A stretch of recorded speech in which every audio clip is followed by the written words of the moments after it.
tonight, the Highlanders of McGuffey.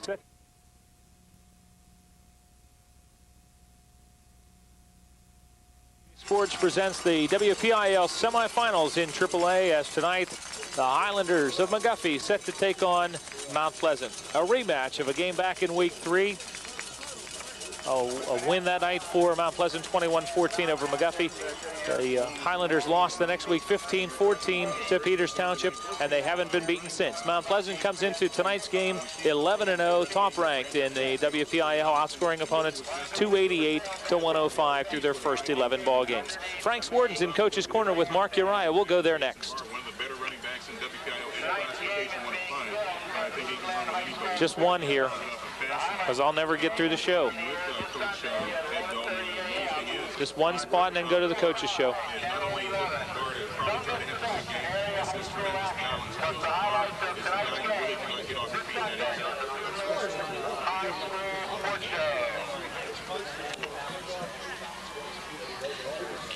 Just grab me that penguin bag right there, please.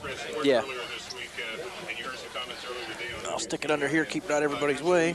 You got your glasses? Oh, yeah. Yeah, but I think the overtime thing here should still be in here from last week. I know it. I just want to see if it said that about the timeouts. That's why I was curious.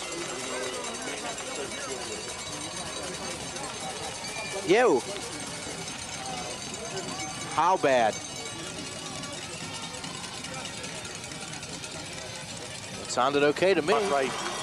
Few weeks we have seen Brett Shriver and Nate Miller make some tremendous defensive plays outside, so I look for those guys to kind of be a key tonight. We'll try to watch their positioning as McGuffey tries to slow down this Mt Pleasant running game. Another key point that we talked about was the quarterback situation. Chris Waters will start tonight. At least that's what Frank told me this afternoon. Jared Johnson started a week ago. First series he threw an interception. Frank felt he was a little bit rusty, so they put Chris Waters in the game with every intention of getting Jared Johnson back in there, but Waters played so well they left him in there, and ironically Jared Johnson ended up picking off a pass, and he played very well on defense. But Chris Waters will start, and I think there's a chance that we could see Jared Johnson as well. That depends on how things go, I suppose. But and we talked about this during last week's broadcast, and Frank brought it up again. He is equally confident in both his quarterbacks, and he feels that's a real advantage for McGuffey here in the playoffs. Should one get injured, he feels he can put the other one in there with equal effectiveness. This field is not in very good shape. This is a beautiful facility, but the field is muddy. We've had rain between the time the teams left the field after their warm-ups and returned to get us ready for the start of the ball game. There is a glare on much of the field from the light standards to us, and that means it is wet. It is extremely muddy between the 30-yard lines, and it's going to be a slippery night. Another thing that Frank Sworden told me, as far as field conditions are concerned, he feels as long as it is not raining during the game, it's not going to hurt either team all that much. Both teams pretty much are straightforward running type teams. Now, we talked about McGuffey's shift to some I formation plays, which they run about 50-50 now with the wing T, and he said he did that to help get teams away from just loading up on Jason Barr. When McGuffey goes to that I formation, they're pretty much a straight ahead team as well, so he doesn't feel that poor field conditions will hurt either team all that much. They're very similar in style as far as running the ball, throwing really very little, not all that much. So even though the field is not in great shape, he doesn't expect it to be real to have a big effect on the game tonight unless it rains while play is underway. McGuffey will kick off to start the ball game. Kevin Kesnick has it teed up. Aaron Hutter and Dan Hood back to receive the opening kickoff. And we're just about to get underway. The winner goes to the stadium next Saturday afternoon, a 5 o'clock kickoff at the WPIAL Championship. Got 48 minutes of football action coming up for you. Kesnick's kickoff is a short one. It will hit it around the 17. Taken by Hood. Return to the left side of the 20. 25 and brought down right as he got to the 25-yard line. Mt Pleasant will start their 1st and 10 when we come right back. One here.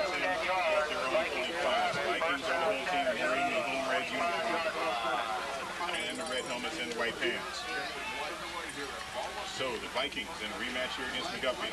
McGuffey definitely looking forward to this rematch. Feel they've gotten a little bit better as the season wore on, and we will see early here. Evidence comes out wide right. As it would be, looks like Alexson, Semenovich, and Kalitri out of the power eye left. Wisniewski. First and 10, Mount Pleasant from the power eye. Handoff right up the middle. Kalitri fumbles the football. And the Highlanders have recovered it out around the 42-yard line. Jared Johnson on the football. Kalitri with a big hole off the left side. He burst through, had a good 8 to 10-yard gain, but he was then hit and fumbled the ball forward. Jared Johnson falls on it for McGuffey, and the Highlanders get the first big break. And they get it just 32 seconds into the ball game. Kalitri picked up 8, as Mark said, and then the ball just squirted free. The ball at the 43-yard line, first and 10.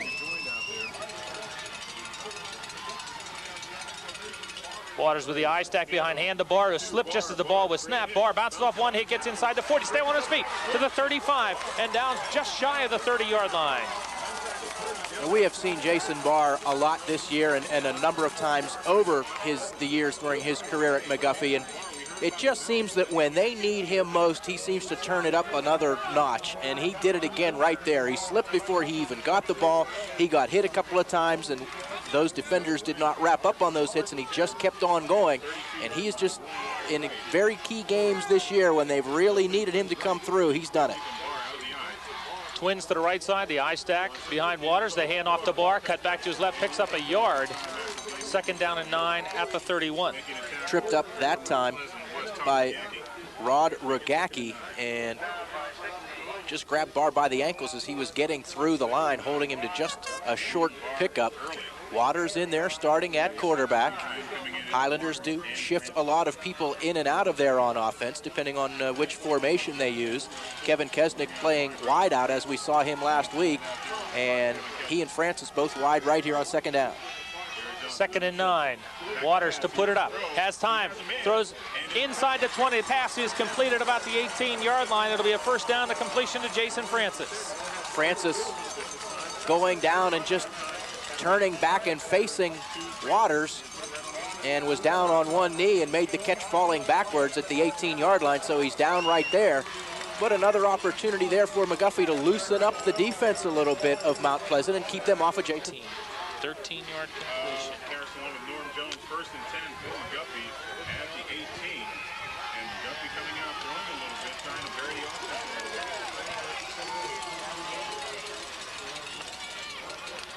Okay, Barr in motion right. Johnson. Wing T, hand to Barr, give it off to Kesnick.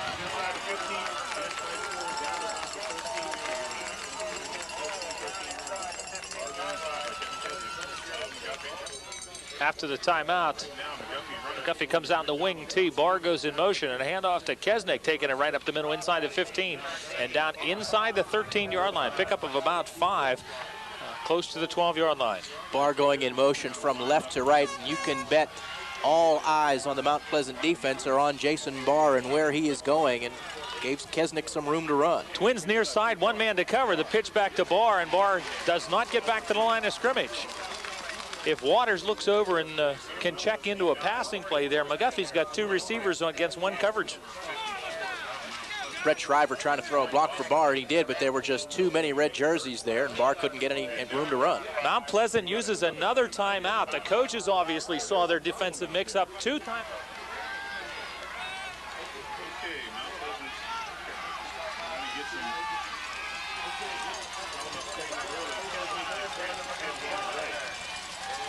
Vikings during 2 timeouts here in the opening minutes of the first quarter. Johnson back to throw. Goes up, has a man in the end zone. It is caught. Go incomplete. Oh, Kesnick had it. He went off his chest, bobbled it, and couldn't squeeze it. A great throw by Jared Johnson. He put it right on the number. Back after the timeout. That is Chris Waters making the throw. Third down and 5 for McGuffey. Waters throws into the end zone. Incomplete in the end zone. Ball bobbled around, and Kevin Kesnick couldn't hang on to it. And the incompletion brings up 4th down. Highlanders will go for it here from inside the 15-yard line. It is 4th down and 5. Waters comes out without the football, and the ball's going to go where it doesn't matter who recovers it. Mount Pleasant's going to have the football at around the 13-yard line. Scott Bevan, the center, recovered it, but he's down right there on the spot, and Mount Pleasant takes over on downs. Tough series there for the Highlanders. Couldn't take advantage of the turnover. They forced Mount Pleasant to burn 2 timeouts, and Waters had Kesnick in the end zone. We got an illegal procedure penalty against McGuffey, which I'm sure will be refused, and Mount Pleasant still will get the football here. The Highlanders had an opportunity to score there, and the pass play failed in the end zone. Well, the ball at the 14-yard line, Mount Pleasant will take over. They were at the 25 when their first possession started, and Calitri running free for a bit, and then got hit after about an 8-yard pickup, fumbled the football away in the hot snap. A dead ball foul is going to give the ball back to McGuffey. No option for the defense there. The penalty is marched off. They don't get an opportunity to decline it. So the Highlanders with a big break. They're looking at 4th down and 11, but it is new life. Francis goes to the right. Kesnick goes with him. Wagner and Barr behind Waters. It is 4th down and 11. Waters to throw, throws from the corner, has Francis up and complete to the 5 and out of bounds at around the 3-yard line. A huge turnaround on a dead ball foul. And Calitri slipped as he tried to make a cut. As the pass was thrown, he saw the ball going to the outside, tried to make it cut and get over there and make a play. He was in good position, but he slipped, and the Highlanders get a break. It'll be a 16-yard completion. Ball at the 2-yard line. Hand off to Barr, powering his way over the right side. Looks to be in the end zone for the McGuffey touchdown. That is Barr's 25th touchdown of the year. Nothing fancy about that play, just straight ahead, and Barr was hit initially. They recovered their own fumble on 4th down and 5. Waters to hold, Kesnick to kick. Ball is snapped onto the ground, and they never really got the play off. Nonetheless, McGuffey, 2 big breaks here early in the ball game. A fumble recovery, and then a penalty that ended up being a dead ball and giving them another chance on 4th down. The kickoff, McGuffey leading 6-0. Back in just a minute. Okay, 1 here.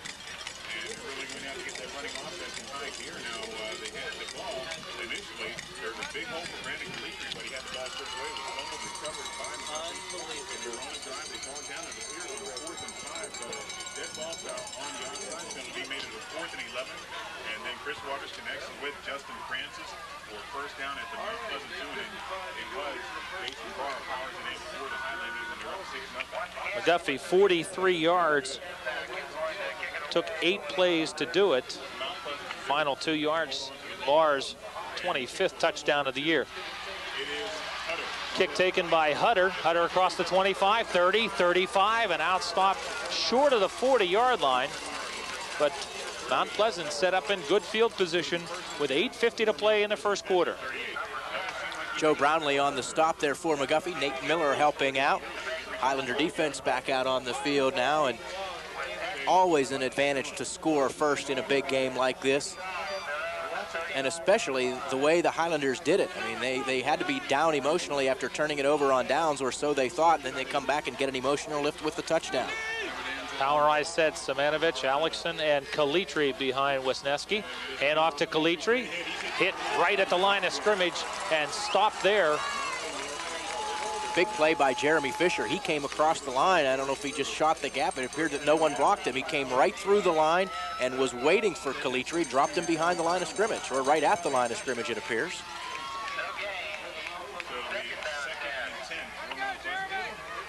Well, you talk about needing breaks, and big ball games, winning big games, you need breaks, and the Highlanders have gotten 2 already. Now 2nd and 10 for Mount Pleasant. Wisniewski steps under, 2nd and long, runs the option, hands off, and nowhere to go for Alexson. He will not get back to the line of scrimmage. Alexson came to the right. The option was going to the left, and the handoff went to Alexson, and just as he took the ball, he was in trouble. Nate Miller and Harry Silvas right there, just as the ball was handed off. The Highlanders jumping around on defense a little bit just prior to the snap, I think confusing Mount Pleasant somewhat. 7.5 minutes to play first quarter. McGuffey leading 6-0. It is now 3rd down and 12. Wide outs both sides. Abadanza to the near side. Billick wide to the far side. Wisniewski pressured, sacked in the backfield. Back at around the 30-yard line. I don't know what the Highlanders are doing on defense, but it's obviously got the Mount Pleasant offensive line very confused. They're just not blocking people. Harry Silvas came straight through, untouched. Again, they'll put 4 guys up on the line of scrimmage and a linebacker maybe a yard or so back, and then right before the snap, that linebacker, I think in that case, Silvas jumps right up into one of the holes, and now Mount Pleasant's going to have to burn their 3rd timeout. 6:47 to play in the first quarter, and Mount Pleasant has no timeouts left in the half. 10 men on the field. We'll come back. 6-0 McGuffey here at Baldwin. Back in a minute. Okay, you got the crowd noise okay? Sound good, full? It doesn't sound like we're in a box, right? Good.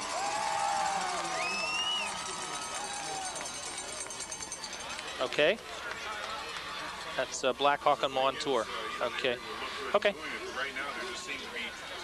Okay. Let's grab a second.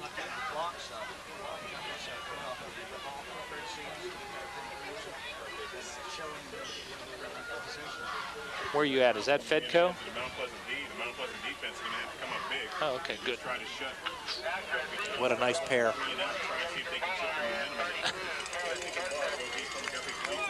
Two different types of fertilizer. 17 for the Vikings. Balls at their 31. Mount Pleasant Mount McGuffey with the lead. 6-0. Kick is blocked. Kick is blocked. Miller picks it up after 25. Cutter sends the tackle. He's at the 30. Still on his feet. Mount Pleasant to punt on 4th down. Calitri steps to his right to field the punt. Has trouble. Gets the kick away kind of awkwardly. It's picked up. It must have been partially touched by McGuffey, although it wasn't apparent. Aaron Hutter picked the ball up and ran it up the near side and got about 8 or 9 of the yards, but they needed 17. And McGuffey gets another big break. Nate Miller came from the right side of the line, came across and cut right in front of Calitri, the punter, got a piece of it and knocked it sideways. A little bit on it. It went slightly forward, but more off the right of Calitri's foot. And the Highlanders again start in excellent field position at the Mount Pleasant 42. We're in the first half, rather done with timeouts for the first half. So basically, And now the referee being called to the Mount Pleasant sideline, although I think he's just going to try to move people back off the sideline. no, they're moving Mount Pleasant off the line. Do you have a Ball at the 42-yard line. McGuffey set up nicely. They got the ball the first time at the 43, this time at the 42. And remember, McGuffey kicked off to start the game.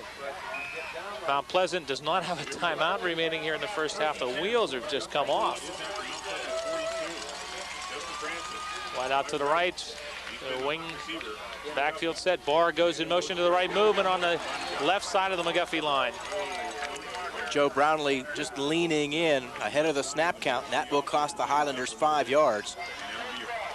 Remember, it was a procedure penalty that enabled McGuffey to go ahead and get their touchdown. They faced 4th down and 5 and fumbled the snap, but on the play, McGuffey was called for illegal procedure, which was a dead ball foul. The penalty was marked off. McGuffey had 4th down and about 11, and they converted on a 16-yard pass play. Kesnick and Megan go wide to the far side of the field. Pitch to Barr, trying to get around the block, and does. To the 45-40, 35, and down at about the 33-yard line. 2 key blocks on that play. The first one by Bobby Wagner, leading him out of the backfield. And then the second block by Justin Magan, a player that I have not seen play for the Highlanders this year. He lined up as a wide receiver. He came back in and took a defender back inside, and that allowed Barr to pick up a few extra yards. 13 yards on the play. It's now 2nd and about 2 at the 34-yard line. 2 receivers near side. Wagner and Barr out of the eye. Waters, hand straight ahead to Barr, hit just as he took the handoff, got back close to the line of scrimmage. But the Highlanders will face 3rd down and 2. Mount Pleasant there stacking the play up. Neil Bossert, the main factor there, just plugging up the hole. Highlanders looking at 3rd down and a couple. 5 minutes to go, first quarter. McGuffey with a 6-0 lead. Barr 6 carries, 27 yards, and the only score of the ball game as we roll under 5. Power I set now in the backfield behind Waters. And off to Barr, steps over some people, gets the 1st down, and down to about the 30-yard line.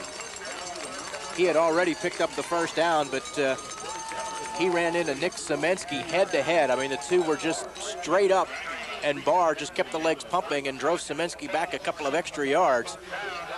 But some help from Dan Terrell as well. Terrell just lowered the shoulder and drove right up Barr's back. Barr has that ability to run with power. People who don't see him often think he just gets to the outside and beats people with his speed, which he often does, but he can get in and run in between the tackles as well. Waters drops, backside pressure, gets rid of it, throws for the end zone, pass is too far, incomplete. At the goal line, Kesnick was still a couple of yards short of the football. 2nd down and 10 at the 30-yard line. Good backside pressure. Waters didn't see it coming, but he was able to get it off just before he got hit. And a good call on 1st and 10. McGuffey obviously with a reputation as a running team, so when you throw, oftentimes, especially when you're looking to keep the defense off balance, 1st and 10 is a good time to do it. 2 receivers toward the McGuffey sideline. Megan and a pitch to Barr, trying to get to the outside of the 30, 25, 20, makes a move to the outside and finally knocked out of bounds at around the 17-yard line. 1st down. Again, excellent work. Wagner with the block, again leading him through, took the 1st man and pushed him outside, and Joe Brownlee with a beautiful block to seal off the inside. He actually looked like he took out 2 players, not only the man he was blocking, but he pushed him into another defender, and that got Barr around the corner. 13 yards for Barr, 34 now on the night. It is 1st and 10. McGuffey with 5 first downs, plus a block punt tonight. Miller and Kesnick to the right, eye stack behind Waters. Tight end to the right as well. Waters hands off. Play goes over the right side to Brett Shriver. And Shriver works his way maybe of a yard, not much more than that, close to the 16. I think it's the first time we've seen Shriver in on offense tonight. We've seen him a lot more at fullback in the last couple of weeks, playing a bigger role in this latter part of the season for McGuffey, both offensively and defensively. Now he comes out of the game. Megan and Kesnick to the near side. Wagner and Barr in the eye. Tight end to the near side as well, although covered, not an eligible receiver. 2nd and 9, pitch to Barr. Wagner gets the block. Barr trying to use it, gives some ground, now gets back to the 20 and to the 19. He'll end up losing 3 yards. Good job by Mount Pleasant to string it out and not allow Barr to turn upfield. First guy through was Danny White, and Wagner got a block on him, but that time White actually had the angle on Wagner. He got inside of him, and he actually got a piece of Barr, slowed him down. That allowed the rest of the defense to come up and help out. Calitri, I think, finally finished him off. And Jason Barr going out of the ball game. Looked like he hit helmet on helmet with Calitri and went straight down, so he may have gotten knocked a little woozy there. There's a flag down here at the 22-yard line. Highlander fans applauding. This is a sideline violation after a warning. Now this is a penalty that you never see called. Boy, that's got to have the Mount Pleasant staff extremely upset when you get those types of calls. Again, as you said, Bob, the kind that you hardly ever see. I mean, all game, if you ever spend any time on a sideline, the officials are telling both teams all game, keep them back, and the coaches are always warning their players, stay back off the sideline, stay back off the sideline. But again, that's the first time I think I've ever seen it called. It's now 3rd down and about 7. Waters throws for the end zone. Pass intercepted, nope, out of bounds. In the back of the end zone, the ball was caught, but it will not stand. Hutter pulled the ball in, and let's let me correct that, make that West Steele with the interception, but out of bounds, so he will not get it. And give Kesnick a little bit of credit there. He was in position, and I really believe that if Kesnick doesn't give Steele a little shove, he might be able to come down with 1 foot in bounds. That's all you need in high school, and I really think Steele might have been able to do that, but Kesnick was there to force him out, and the Highlanders maintained possession. Twins to the right side, eye set, 4th down and 7. Waters comes out without the snap, dives on and covers the football. And the second time down here, there's no penalty flag. And Mount Pleasant will dodge a bullet here. Earlier, it looked like they had, but McGuffey got a break. This time after a block punt, the Highlanders moved to the 15 and then turn the ball over on down. Both times when they've mishandled the snap, it's been on a 4th down play. Again, the previous drive, the penalty actually gave them another shot, and they ended up getting in the end zone. This time they do turn it over on downs, and Mount Pleasant still trailing 6-0, gets it back with 2:20 to go in the first quarter. McGuffey takes 4:07 off the clock, still leading 6-0. Mount Pleasant 1st and 10 from the 15-yard line.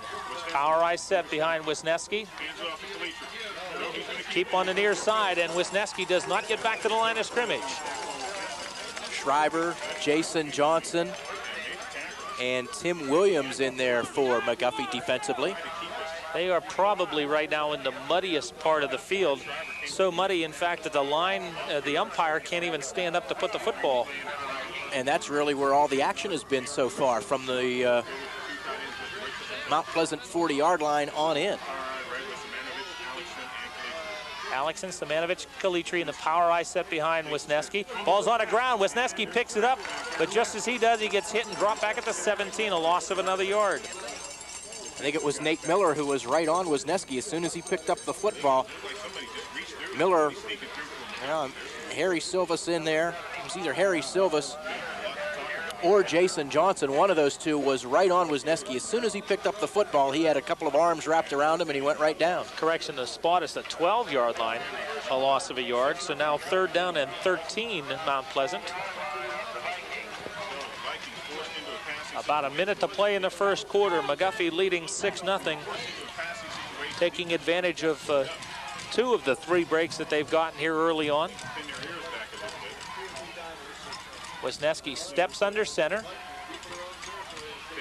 Handoff goes over the left side. Simonovic out across the 15, out to about the 20. He'll pick up 8 yards, but needed another 5. And once again, Mount Pleasant will have to punt the ball away. Jared Johnson on the stop. Mount Pleasant for a couple of reasons. I think number 1, hoping to catch McGuffey off guard, and number 2, not wanting to make a mistake. As McGuffey now takes a timeout with 32 seconds to go in the quarter, they lead at 6-0. And the wind blowing into the face late in the first. 6-0 McGuffey. The Highlanders used their first timeout. Remember, Mount Pleasant has used all 3. That may come back to get them late in this half, but McGuffey has used one probably for 2 reasons. 1, to make Mount Pleasant punt into the wind. 2, to make Kalitri stand in this muddy area of the field and try to kick the ball out of there. First snap to him was a little bit wide to his right, had to make a move to go over and get it. And now they shift the wings and bring them in to tight end sets. Snap a little high, goes through Kalitri's hand, back to the 3-yard line. He's going to run it in the end zone, and a very wise decision by Kalitri. He's going to take a safety that puts McGuffey 8-0. If he tries to kick that ball out of there, or if he just downs the ball where he is, McGuffey is in great shape to get a touchdown instead of just 6. Boy, that gives you an idea of how smart Kalitri is. I mean, he never hesitated. As soon as he picked that ball up, he turned to look to see if he still had time. When he realized he didn't, all he did was take off and run out of the back of the end zone. The only problem is now Mount Pleasant has to kick to McGuffey, a free kick from their own 20-yard line, so McGuffey should get excellent field position. McGuffey now, even though they misfired on the extra point kick attempt, they get the 2 points back here. And everything in this first 11.5 minutes has gone McGuffey's way. Even the penalties have gone their way. But if you're Mount Pleasant, you figure you're only down 8-0. That's a touchdown and a 2-point conversion. So you just try to regroup if you're on the Vikings sideline right now. Things have a way of turning around at any level of football. And again, it's only 1 quarter. The free kick. This is ball teed up at the 20-yard line. And McGuffey with their 5 people within 15 yards of the ball, all kind of bunched in together. Mount Pleasant fakes like they were coming out of the huddle going right to kick the ball. But McGuffey should end up with great field position once again. They spent this entire ball game on Mount Pleasant's side of the midfield stripe. The ball hits at around the 43, picked up by Kesnick to the 50, cuts back to his left and down at the 45-yard line. McGuffey's 3 possessions, 43, 42, and 45 of Mount Pleasant. Now you have to take advantage of those opportunities. And McGuffey, both offensively and defensively, has taken advantage of this field position. Now they'll get another shot on offense here, starting at the Viking 45. Francis goes to the top of the formation, wide to the McGuffey sideline. A wing to the right, eye set to the near side. Waters pitches to Barr. Wagner with a block. Barr cuts inside of it to the 40, 35, running free. There are no flags down. Jason Barr is going to go 45 yards to put McGuffey up 14-0 as the first quarter just about comes to an end. 1 second left on the clock. 2 keys to that play. Number 1, the block by Bobby Wagner. He hit his man and didn't really get a clean shot at him, but he stayed with him, and in a second attempt, pushed his man outside so Barr could cut inside of that block. And the second thing was, once Barr got through the pack, somebody tried to get an arm tackle on him, and he just ran right through that arm tackle, and once he did that, he was gone. McGuffey players shaken up at the 40-yard line. The Highlanders jumping out 14-0 here early on. It's Dan Terrell, who is now up and walking off under his own power.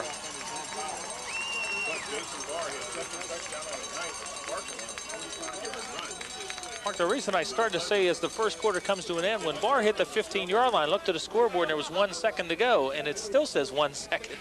I don't know if the clock is malfunctioning. He's fast, but I don't think he's that fast.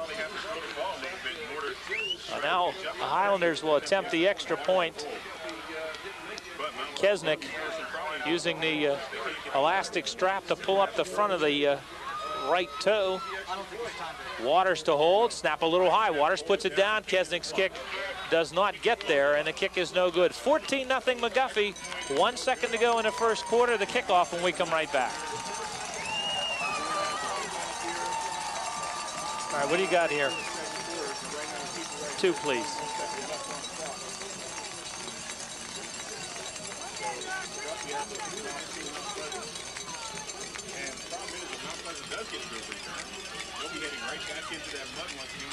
I'm telling you, the clock stopped. There was 1 second. He was at the 15, and I looked, and there was 1 second on the clock. Hope it ain't malfunctioning. That's a nightmare.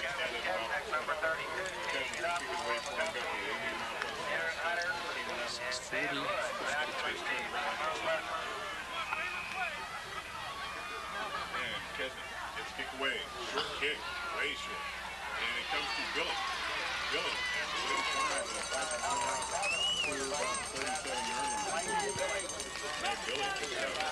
and that's the end of the first quarter with the score.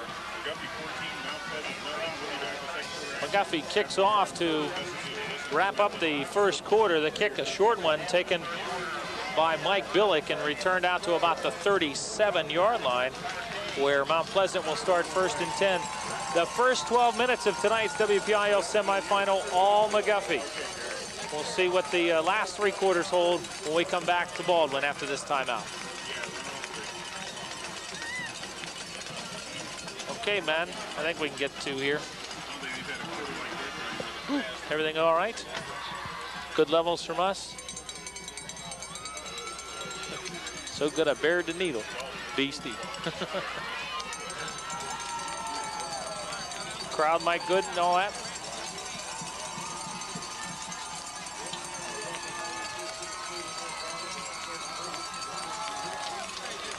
Oh man, what are they doing here? Jeez. Where are we at? 37. Terrell's in there on defense. Okay.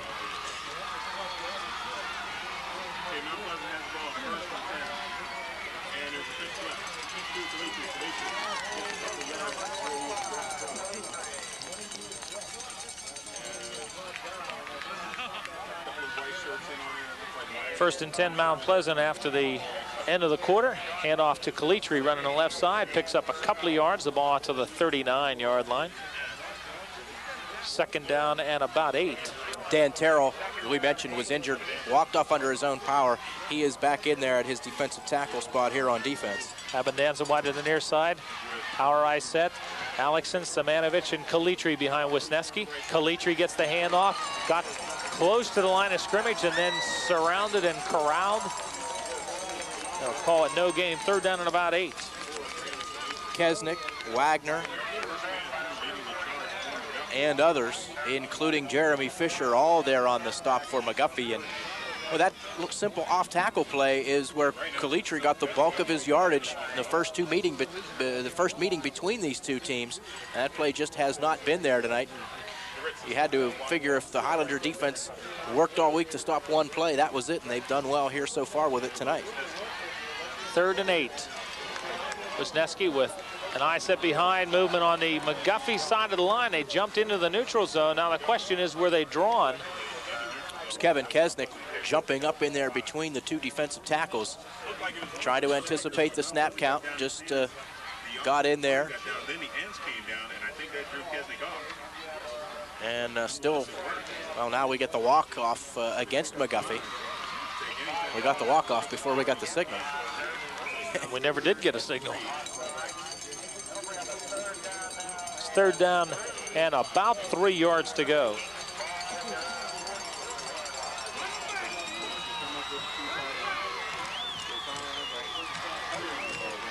Power eye set behind Wisniewski. Pitch goes to the right side. Calitri, he's going to throw the ball. Has a man run and wide open. Billick complete to the 30. 25, caught from behind and dropped down finally at around the 13-yard line.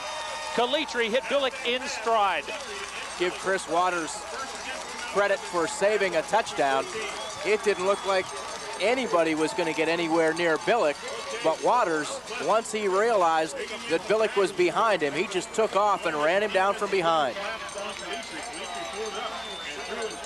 Completion good for 42 yards and Mount Pleasant's initial first down of the ball game. I'm going to say give them credit. They really hadn't been able to do anything on offense up to that point.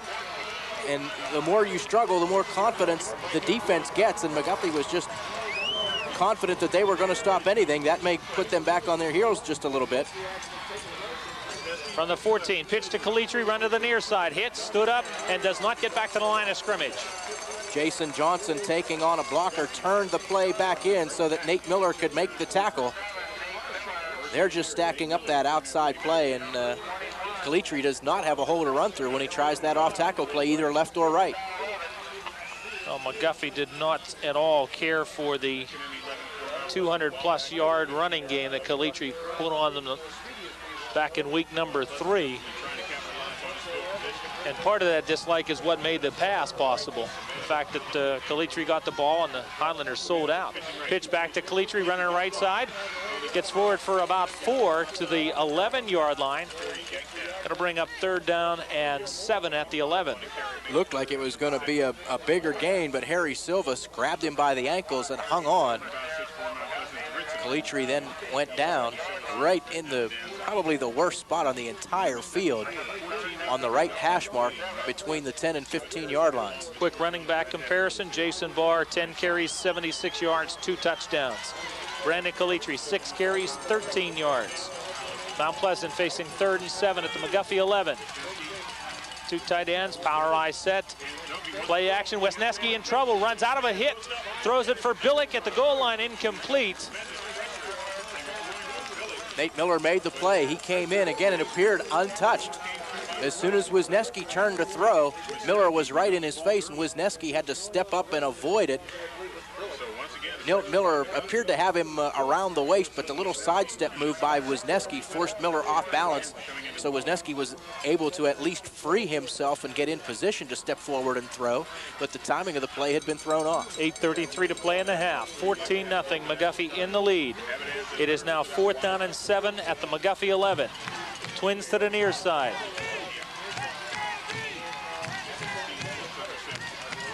Wisniewski with a tight end to the right and the eye stack behind him. Wisniewski to put it up, gets pressure, going to set up a screen. Pass is complete, but it goes absolutely nowhere.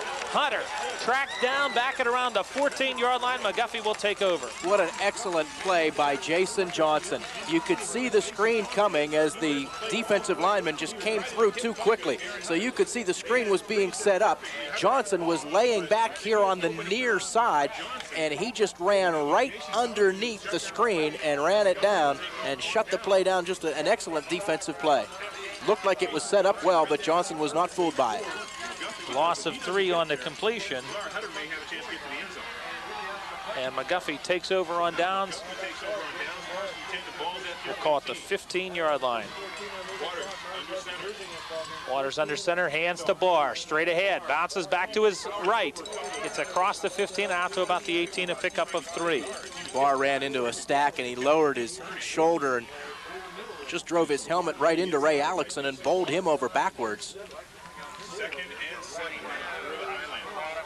7:50 to play in the first half. Obviously with the 2-touchdown lead, McGuffey liking the clock moving, keeping the ball in the center of the field, and long time getting off the pile and all of that. Use as much as you can. Well, that was one of their goals coming in here tonight. Hang on to the ball as long as possible, keep it away from Mount Pleasant's offense. 2nd and 7, pitch goes to Barr, and everybody goes to the left. Barr does not get back to the line of scrimmage. And they never took him to the ground, but wrapped him up.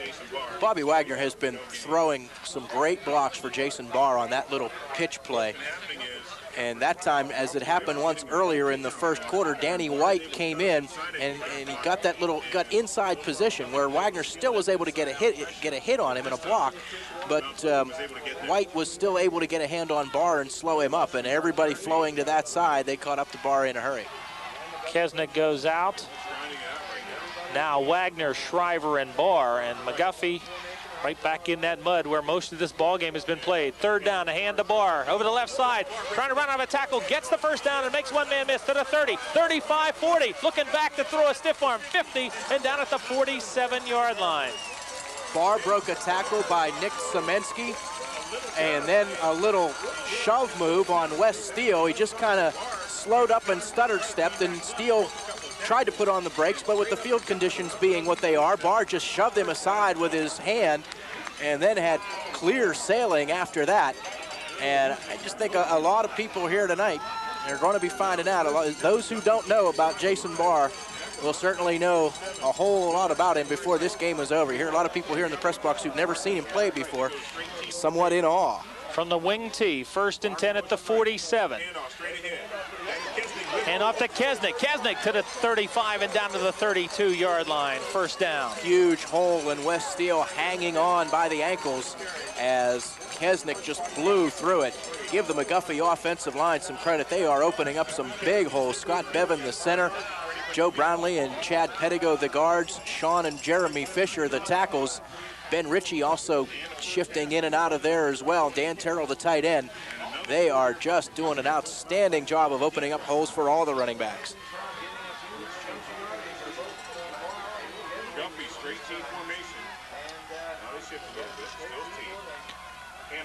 And off over the left side and nowhere to run.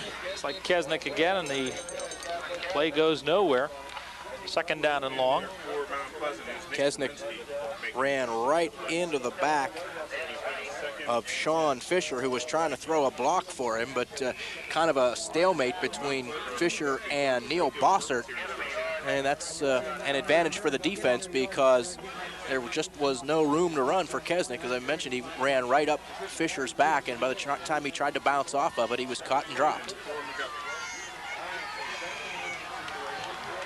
Barr in the eye behind Kesnick. From the 32, Kesnick to the 30, 25, tried to cut to the outside and got submarine, gets down at the 24-yard line, a pickup of 8, 3rd down and about 1. Again, a big hole straight ahead, nothing fancy about the play. Kesnick, once he darted through the opening, cut to his right and just found all kinds of running room. Wagner tried to throw a block for him downfield, but I think he was very careful not to make it a clip. So he really didn't get much of a block at all, but that's in that situation, you really have to back off of that and and let the guy make the tackle as opposed to taking the clipping penalty. Third and a long one. Barr takes the handoff, gets the first down, drives over people, and puts the ball inside the 20. First down, number 9. He just seems to make the most out of every opportunity he has.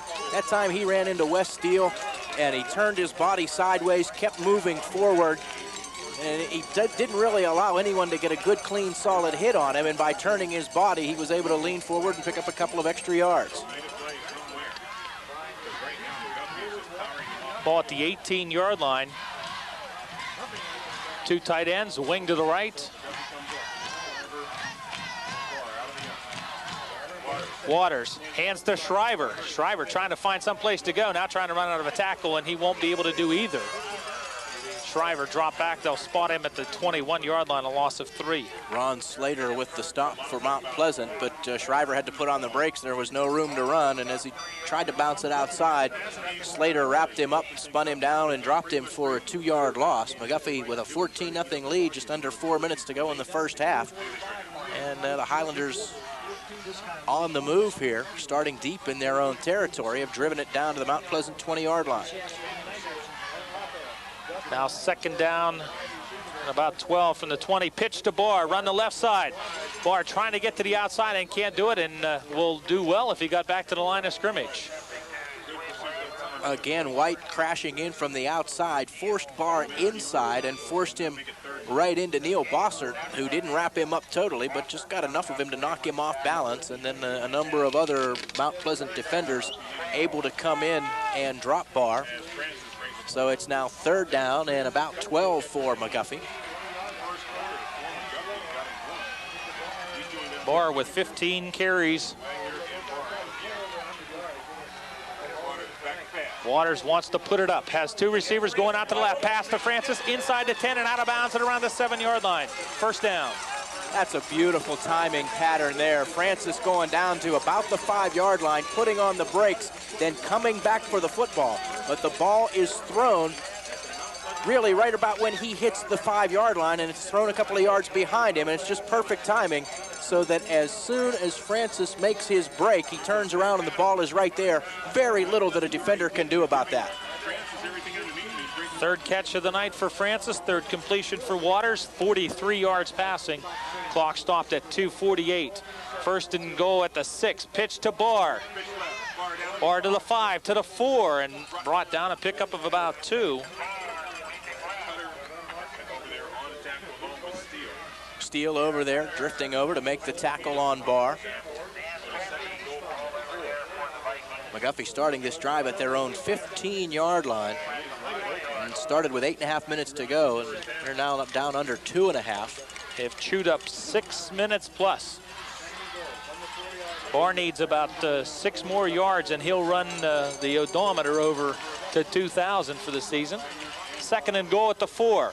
Waters pitch to Barr, to the 5. Stood up as he gets to the 3. He tried to cut it back in, but the Mount Pleasant defense there waiting for him.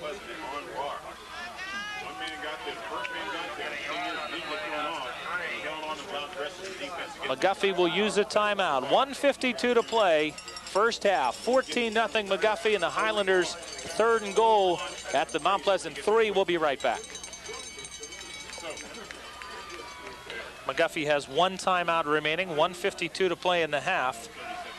The Highlanders have driven the ball 82 yards so far, 12 plays on this possession.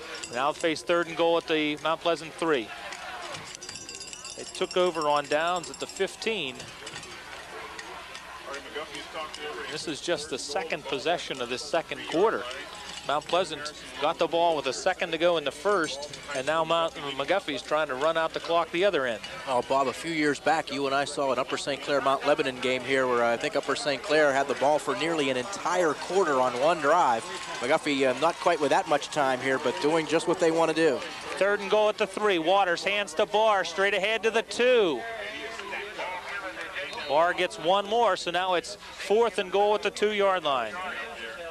Looks like Frank Sworden wants a timeout over on the far sideline, and he will get it. Quick update on the scoreboard for you in Quad A. North Hills 7, Woodland Hills nothing.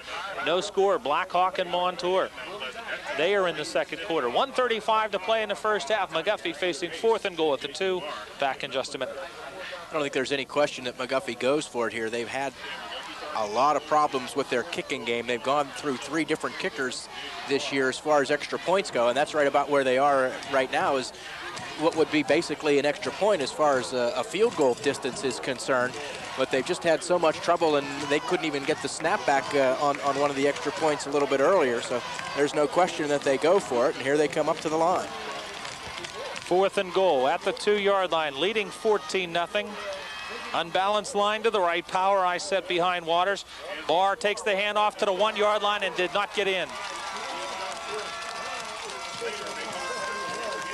Off the right side, Mount Pleasant right there to stop it. Barr leaned forward, trying to get it into the end zone, but he could not. McGuffey takes nearly 7 minutes off the clock. They move the ball 84 yards and do not score.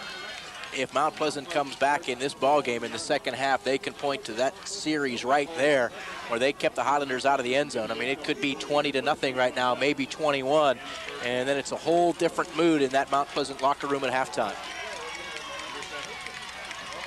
1st and 10 from the 1-yard line for Mount Pleasant.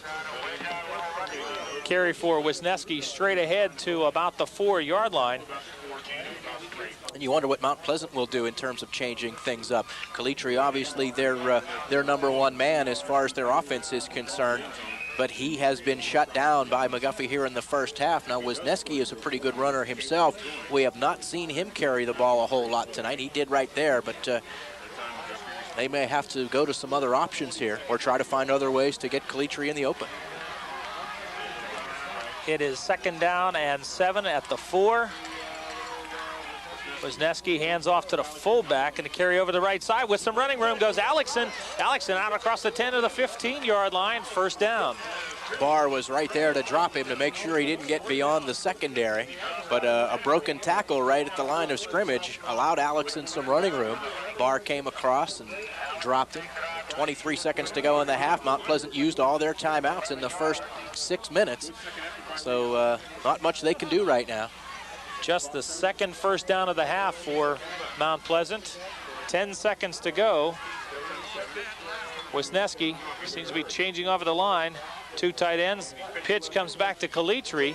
Calitri gets back to the line of scrimmage, and that'll bring the first half to an end. The first half that has seen McGuffey get all of the breaks and Jason Barr go over 2,000 yards for the season. We will recap the first half in tonight's game when we come back in just a minute. Okay, what do you got here? Let's grab, do you have news for us? All right, hit 3 here, and then we'll come back and do a recap, and then we'll go to news.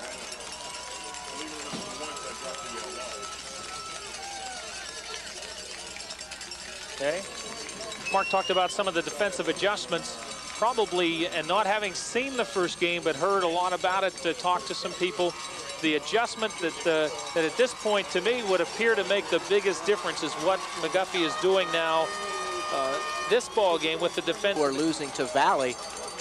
They have never been to a WPIAL championship game, so looking to go where no McGuffey team has gone before. And go boldly. Teams on the field getting their final minutes of warm-ups in. Mount Pleasant, of course, the other side of that coin. Great football history at Mount Pleasant. 3 WPIAL titles to their credit. And a lot of success for them in recent years, in the last decade. McGuffey will have a choice for the second half. They'll take the ball. It will be interesting to see what Mount Pleasant does in terms of which end of the field they want to be going into when the fourth quarter rolls around.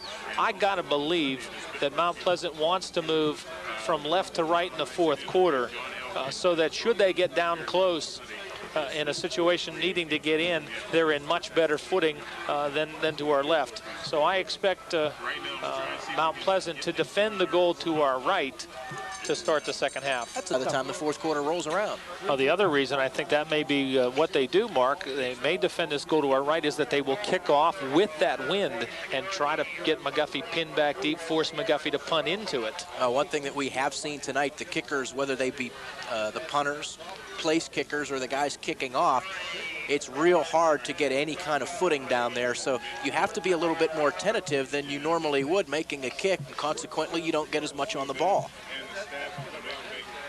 Well, it's so much for all of my posturing. McGuffey will receive and will go right to left, just the opposite of what I expected. And Mark, Mount Pleasant wants the wind when it comes time for the fourth quarter. And it doesn't look like that's what the coaching staff wanted. It looks like on the near side, the Mount Pleasant coaching staff is not excited about that choice. Well, you still got to play 24 minutes worth of football, and you got to win it down on the field, basically in the trenches, and McGuffey has dominated the trenches in the first half. The Mount Pleasant coach is just shaking their heads, and everything has gone McGuffey's way tonight. And here's when you get the choice and you don't make the one you want. It's got to be a communication situation there. I mean, you got to tell them, you know you're going to be receiving the ball when you go out there. And, you know what your choices are. They just are going the wrong way. And now you're going to kick off into that wind. So I mean, just all around, this doesn't look like what Mount Pleasant wanted to do at all. Highlanders, though, will certainly take it if they get this field position that would appear to be there for the taking. Ball teed up, ready to go. Third quarter is underway. Kickoff heading toward Kesnick at the 20 on the move. 25 and 30, right up the gut, 40, and out to about the 45-yard line. A monstrous hole straight ahead for Kesnick, and it looked like he was really going to fly through there, but it closed up a little quicker than it appeared, but McGuffey still with excellent field position to start the second half. They will start a possession for just the second time on their own side of midfield. It is 1st and 10 at the 45, wide out. And a wing back to the right. The pitch goes to Barr to the right side. Gets to the outside, 45, 50, back to his left, and down inside the Mount Pleasant 45-yard line. A play that just worked extremely well for the Highlanders almost the entire first half. The pitch to Barr out of the I formation. Wagner with the first block on the defender penetrating, shoves him to the outside. Kesnick, who was lined up as a wing that time, got out in front and threw a great block that allowed Barr to get ahead for the first down. 20 carries for Jason Barr in 24.5 minutes of action tonight. Wagner and Barr, twins wide to the far side. Tight end to the right as well. 1st and 10 at the Mount Pleasant 44. Pitch to Barr, works his way forward for a yard, got inside Wagner's block. If he doesn't get inside, he may end up losing yardage on the play. Same play, this time to the near side, but Barr forced back inside and held to a short gain. That's what you got to do on that play, particularly if you're the first man penetrating. Now, Wagner's been doing a great job of blocking, and for the most part, that's been Danny White. And White, on a number of times, has forced Barr back inside and sometimes even gotten a piece of him to slow him up. They've got to do that, Mount Pleasant, defensively, if they're going to be successful in stopping that play. 2nd and 9, pitch to Barr to the right side. Outside the block by Shriver, flag down in the backfield. Barr gets to the 40-yard line, but this one's going to come back. And we've talked about what a great job Wagner has been doing blocking. That time I think he got caught with a hold. It is definitely a holding call against McGuffey, and the flag was thrown right in Wagner's direction, and he came up looking at the official as if to say, I didn't do it. But usually when your guy comes up pleading his case, he's the guilty party. Holding penalty will take the ball back to the McGuffey 42.5.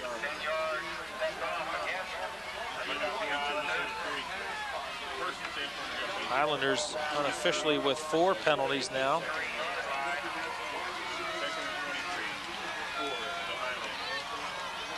Two receivers to the far side. I set behind Waters, drops, sets and throws.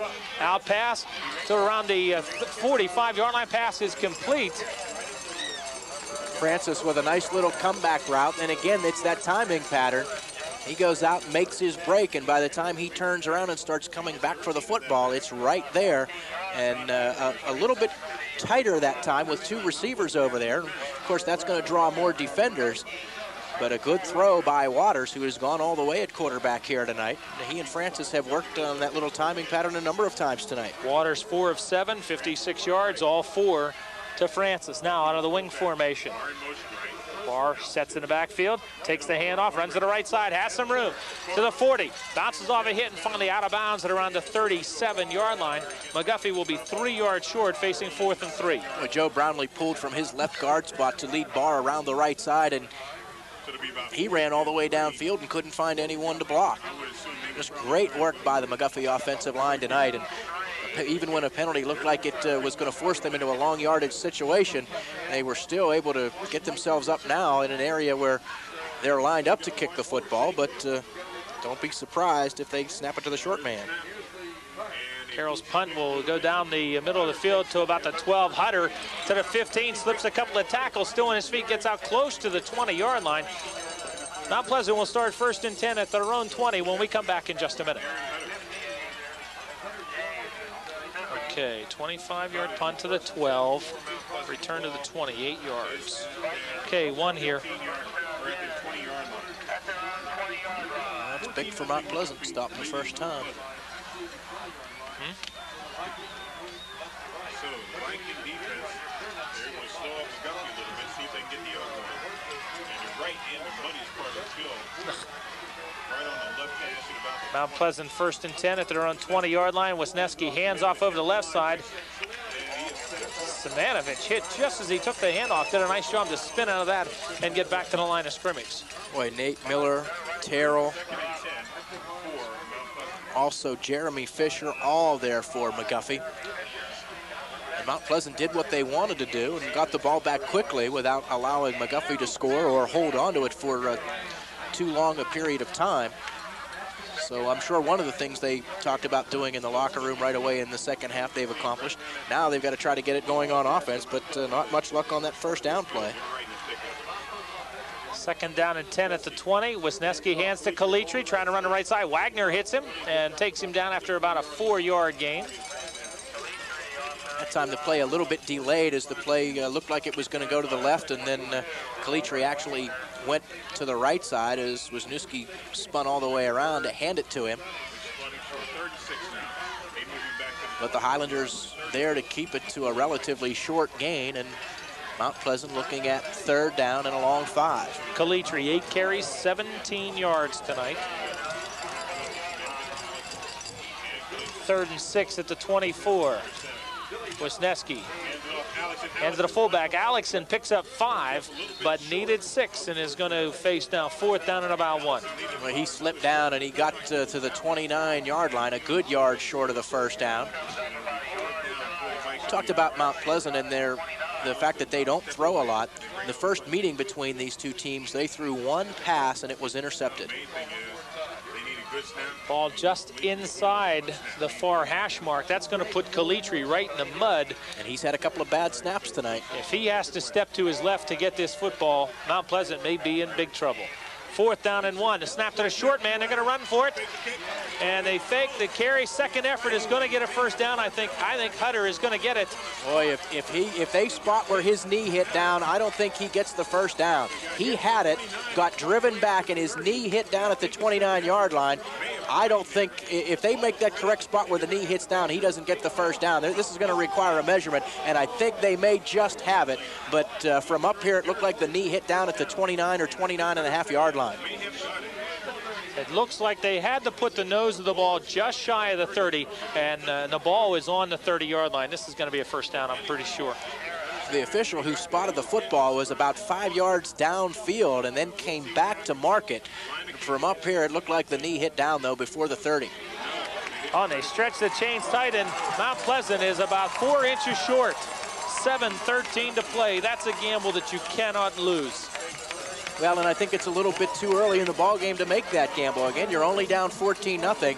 Now you give McGuffey the football inside your own 30-yard line. If the Highlanders score here, Mount Pleasant is in deep trouble. Trying to get the ball, trying to keep the sticks moving.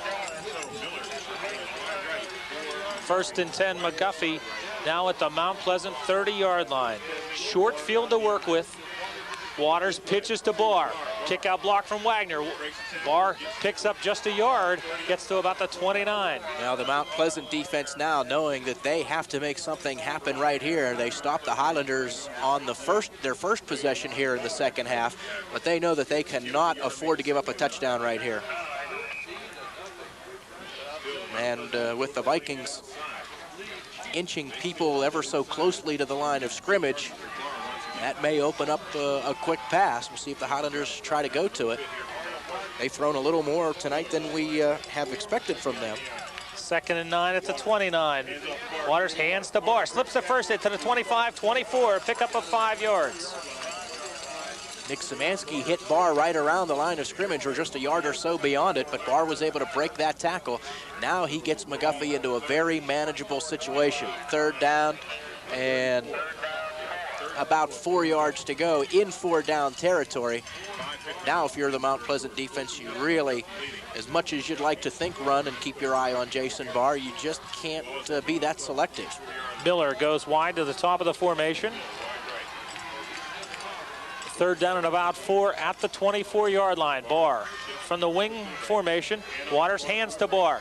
Tripped up from behind and never really got the play going. Big play by Ron Golding for Mount Pleasant, coming from the outside, diving and just getting a piece of Barr enough to trip him up. Now McGuffey going to be looking at 4th down and about 3. They have to put the ball the length of the football inside the 20-yard line to get a first down. It is a long 3 yards to go, nearly 5 minutes remaining in the third quarter. McGuffey leading 14-0. Miller wide to the near side.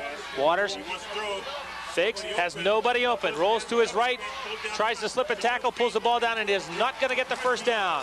Mount Pleasant defense stiffens once again. That's a great job by the Mount Pleasant secondary and linebackers. Waters had absolutely no one to throw to, and he rolled to the short side of the field and just ran out of room. So Mount Pleasant, again, for the second time here in the second half, has stopped McGuffey's offense and keeps themselves in the ball game after a fake punt that did not get them a first down. Mount Pleasant first and 10 at their own 26-yard line. Hand off to the fullback. Alexson carries straight ahead for about 3. Now, one way or another, Mount Pleasant's going to try to get something going here offensively. They come up this time without a huddle. And here they go again on second down, coming right up to the line without the huddle. 2nd and 7 at the 29. 2 wideouts to the near side, 1 to the far side. Wisniewski hands off to Calitri. Calitri struggles to get back close to the line of scrimmage. And the reason he did was Brett Shriver drove right into Alexson and drove him back into the backfield, and Calitri ran right up his back. And by the time he shifted and tried to find another direction to run, the rest of the McGuffey defense was right there on him. And now it looked like the linemen were going to go without a huddle, and the skill players headed back toward the huddle position, and now the linemen have to join. So 3:50 to play, third quarter, 14-0, McGuffey in the lead. Wide out to the far side is Doritza. Hutter wide to the near side. The eye set behind Wisniewski. Third down and about 6. Wisniewski, backside pressure, gets rid of the football, passes battered away, incomplete by Waters. A flag in the backfield, though. This could be roughing the passer against McGuffey. Looks like it's going to be a late hit on Nate Miller, and that is a bad play for McGuffey, and it couldn't have come at a worse time, because Chris Waters came over and made a great play to just dive right in front of the intended receiver and knock the ball down. The McGuffey Highlanders would have gotten the ball back, but it's I would have to believe a 1st and 10 here after a roughing the passer call. Miller coming from the blind side and just a little bit late.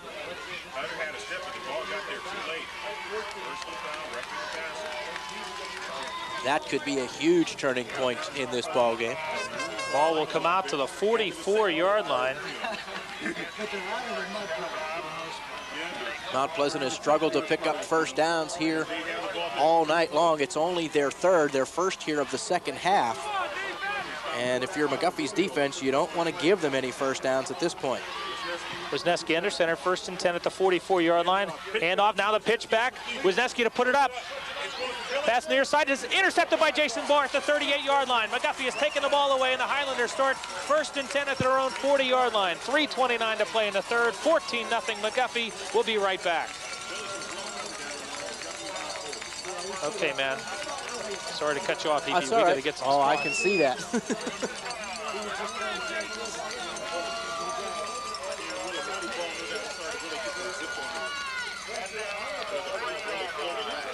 Okay, thanks. One here.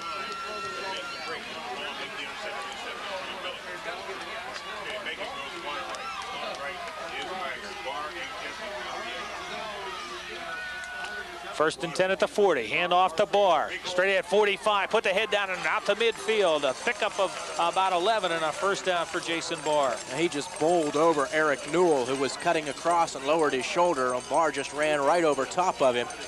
A huge play by Barr on the interception, cutting in front of the intended receiver, Mike Billick. Wisniewski, after getting the pitch on that flea flicker, appeared to have slipped a little bit as he went to accept the pitch, and it's a tough play to run on a muddy field because everything has to be perfect. And I think even before the ball was pitched to him, there was a slip on the play, and the pitch seemed to hang up in the air for a long time. 1st and 10 from the Mount Pleasant 49. A handoff goes inside to Kesnick. Picks up 2 to the 47. 2nd and 8. A score from out of town. Blackhawk 3, Montour nothing. Third quarter. Just back to that flea flicker play. The longer that pitch hangs up in the air, I think the back that pitched it back to Wisniewski, he slipped, and the ball hung up in the air. That just gives the defense that much longer to see that it's a flea flicker and react to it. And Barr was able to do that and get the interception cutting in front of Billick. Highlanders with about a 5.5 minute advantage in time of possession and looking to chew up a bunch more here if they can. 2nd and 8 at the 47-yard line. Mount Pleasant jumps into the line. The Highlanders may have drawn them off. Tight end on the right side, I believe it was Harry Silvas, moved prior to the snap, and this one is going to go against the Highlanders.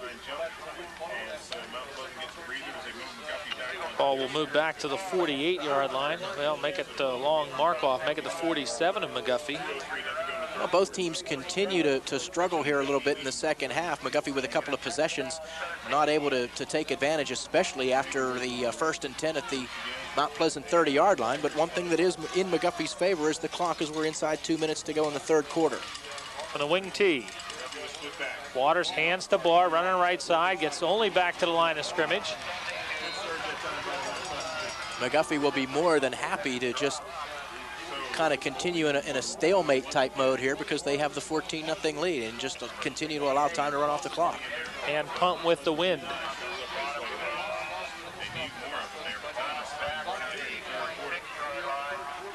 Now 3rd down and about 15 yards to go.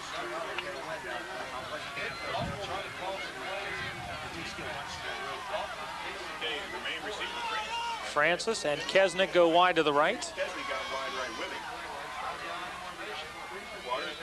Waters fakes the draw, gets blindsided and driven backwards from his own 40-yard line.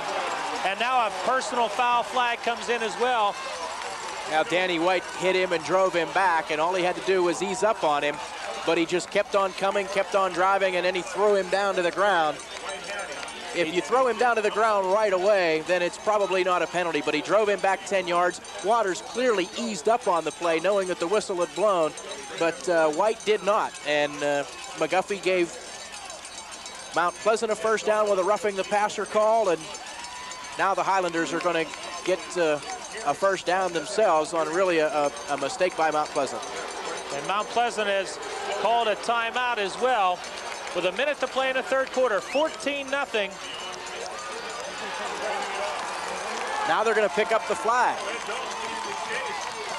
Well, I don't know about that. I mean, that...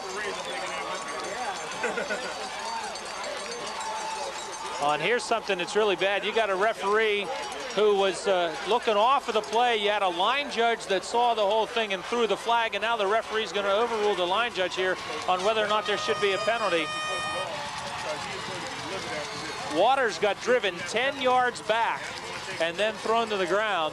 and the line judge felt that that was a penalty and threw the flag in, and now the referees overruled it. And when we say thrown to the ground, I don't mean viciously thrown and spun around like you sometimes see, but it was clear after when you drive a guy 10 yards back and the whistle blows and the quarterback eases up, all you have to do is let him go. And White didn't do that. He still tossed him to the ground well after the whistle had blown, and you can't throw a flag in that situation and then pick it up. While they sort this all out, a minute to play in the third, 14-0 McGuffey will step aside for this timeout. Okay, I want at least one here. What are you playing? I was afraid of that. Look at it rain. I may want another one here. Jeez. The fans called that one. Oh, did you hear what he said? The kid's hearing impaired and didn't hear the whistle? Is yeah. he? You know that for sure, or they're just speculating? Well, I mean, if they know this kid. Okay, the loss is back to the, what, 39. I still don't buy that.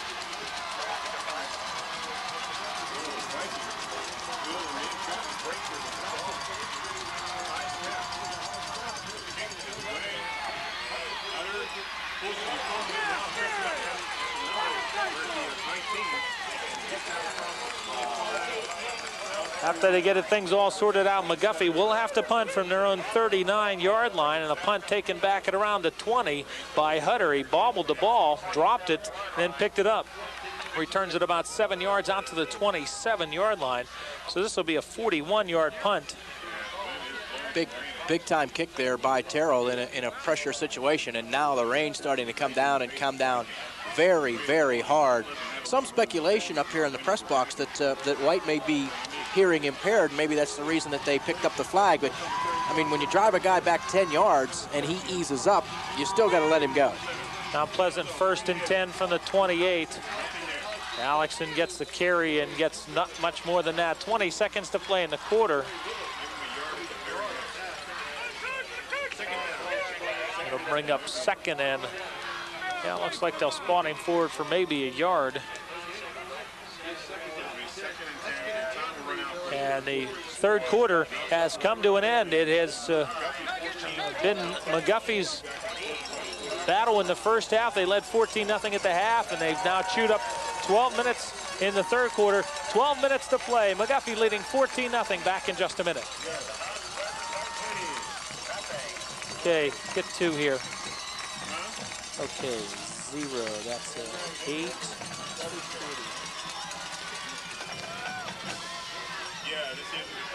21-37.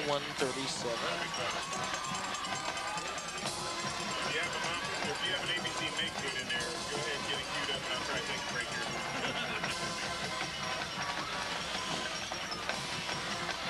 All right, you McGuffey leading 14-0. 2 Jason Bard touchdown runs and a safety. On the option, and nowhere to go. Wisniewski got tripped up before he ever got to option number 2. Well, Nate Miller and Jason Johnson were both coming at him and were about ready to take his head off, so he may be fortunate that he did slip down, because I don't think he would have been able to get a pitch off, and if he had chosen to run, he would have been dropped right on the spot anyway. Wisniewski 5 carries, minus 7 yards on the night. And with passing. the field, excuse me, Bob, with the field in mud, I don't know that you want to pitch in this situation.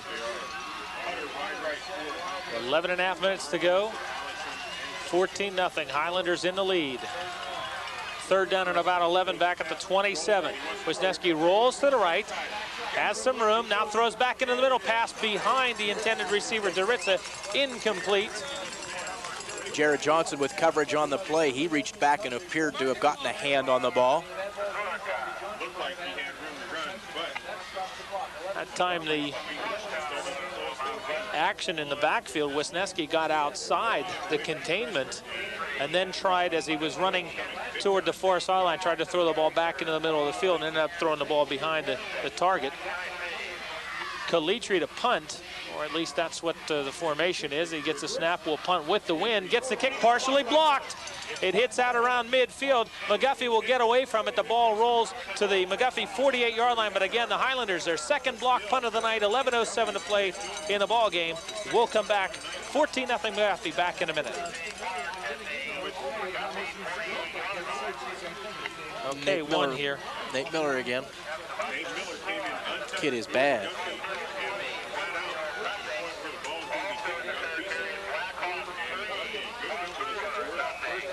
I don't get it.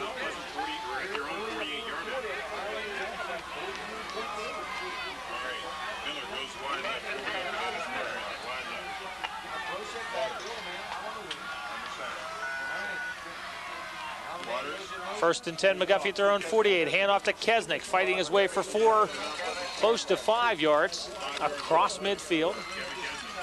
Now the Highlanders had a long drive that did not earn them any points at the end of the first half. They'd like to have another one of those right now, and I'm sure that if they could run 6 or 7 minutes off the clock here, they wouldn't be too concerned whether or not they got in the end zone, because they lead at 14-0. We're just under 10.5 to go in the fourth quarter.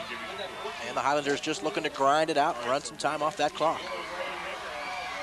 Megan wide to the left.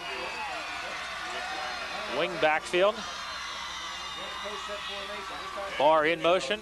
Play goes over the left side to Kesnick. Kesnick inside the 45 and down to about the 42. Close to a first down. Kesnick just driving the pile backwards, and for the last 4 or 5 yards carrying Danny White on his back. And we'll get a timeout here as they, I think, will measure. While they do that, let's step aside for this. Okay. Get him in one way or another. Let's get Richey's at least, and we'll see what else we can get. Might be a heck of a post-game show.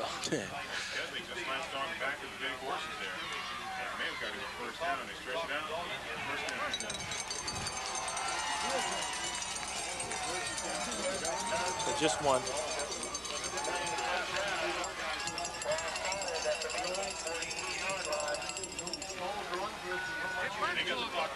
Kesnick gets 6 yards and a first down at the 42. The clock rolling, 9:45 to play in the ball game. 14-0 McGuffey.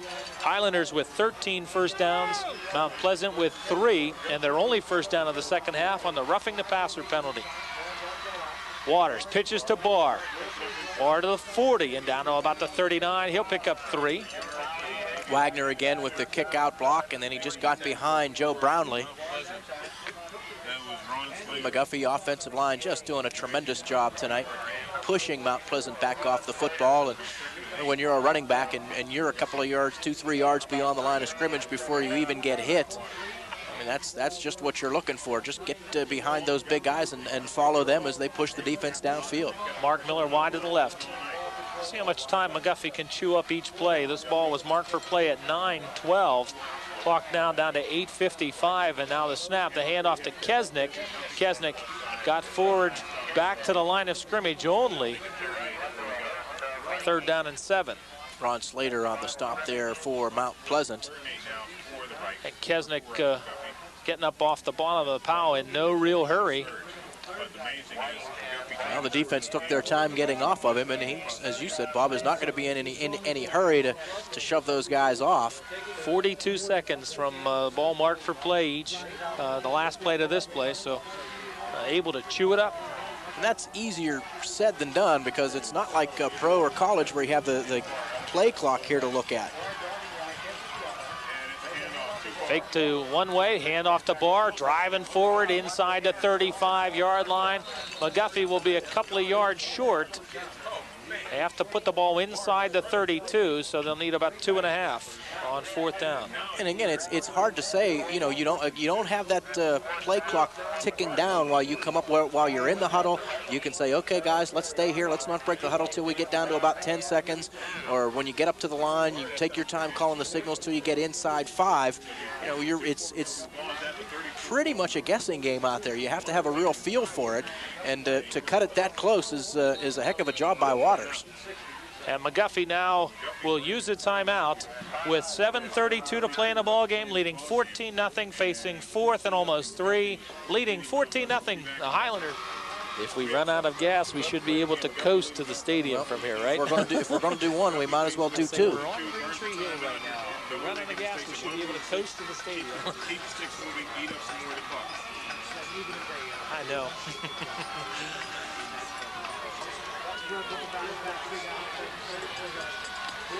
Fourth down and about 3. McGuffey in the power I. Unbalanced line to the right. Waters, the pop pass to the tight end, incomplete. He was triple covered. And the incompletion will give the ball up on downs. Well, gutsy call. They've been running bar all night for the most part. And you had to figure that the Mount Pleasant defense was looking for him, but they had Terrell surrounded. Now the pressure really on Mount Pleasant. They'll go without a huddle. 7:29 to go. They get it back trailing 14-0 at their own 34-yard line. McGuffey chewed up a little more than 3.5 minutes. From the 29, 1st and 10. Wisniewski to put it up, pass nearly picked off underneath. Jason Johnson with the hands up as the under coverage and nearly picked the ball off. Boy, right in his hands, and he went down to his knees after that one slipped through.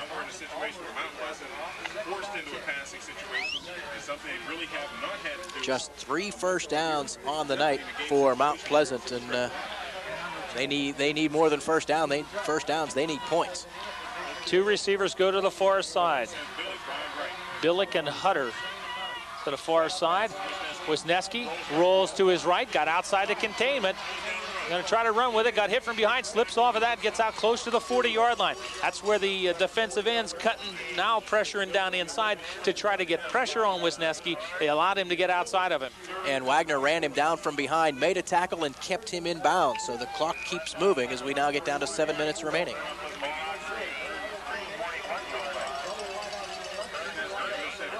The original line of scrimmage was the 34. Ball's on the ground. McGuffey ends up with a football.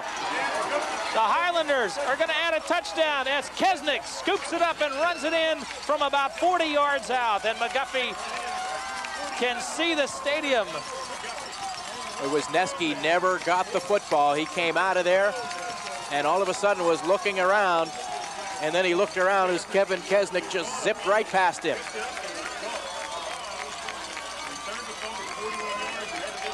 Now, and that is just poetic justice for the way the Highlander defense has played here tonight for them to score a touchdown themselves. We will try to get a hold of Frank Sworden after the ball game, and that will be topic number 1, the play of the defense tonight, because it has been outstanding. That is the 3rd official turnover. The extra point kick is up and good. And Ben Meehan with the kick. And the Highlanders lead 21-0, 6:49 to play in the ball game. Back in just a minute.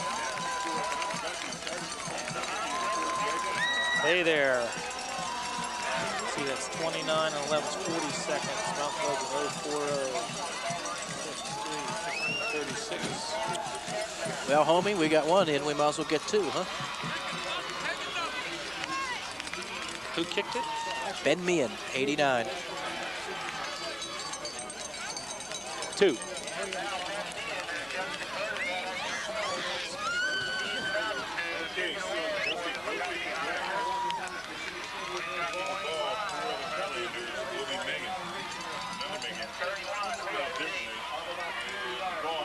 Calitri to 35.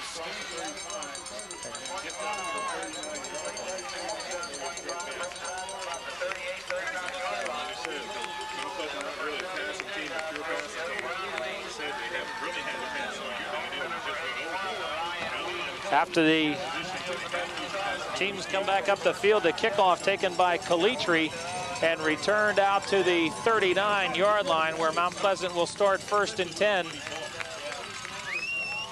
Score from the other semifinal, Blackhawk 10, Montour nothing in the 4th. Now Blackhawk has won 2 straight WPIAL titles and looks like they'll have an opportunity to go for a 3rd. Twins to the near side, a wide out to the right. I set behind Wisniewski. Hitch pass to Hutter, and he tried to run without the football. And if this is ruled backwards pass, McGuffey's got the ball. It is not, but it certainly appears that it was. It was very, very close. The intended receiver, Aaron Hutter, had a blocker kind of cut in front of him a little bit. That may have distracted him, but he just didn't pull it in. The Highlanders were quick to cover it, but it's called incomplete. So Mount Pleasant maintains possession here. Incompletion stops the clock with 6:19 remaining. Wisniewski, 1 of 6, 1 interception, -3 yards passing. The only completion was a screen pass for negative yardage. Twins to the near side, wide out to the right. Eye set behind Wisniewski, 2nd and 10 at the 38. Flag down motion penalty coming up against Mount Pleasant. Wisniewski running toward the near side and gets hit and dropped inbounds. They will stop the clock to sort out the penalty, and I got to think McGuffey's going to turn this one down and crank the clock. Wisniewski will end up with about a 2-yard gain on the play. Good play by Jason Johnson there, as Wisniewski looked like he had some room to run here to the outside. Miller was chasing him, Terrell was chasing him, but the play made very nicely by Jason Johnson, who just came streaking across the field and ran him down, Wisniewski that is, before he could turn upfield. I have Mount Pleasant right now with 83 yards total offense. Jason Barr has nearly 100 more himself. 180 yards tonight for Barr on 29 carries.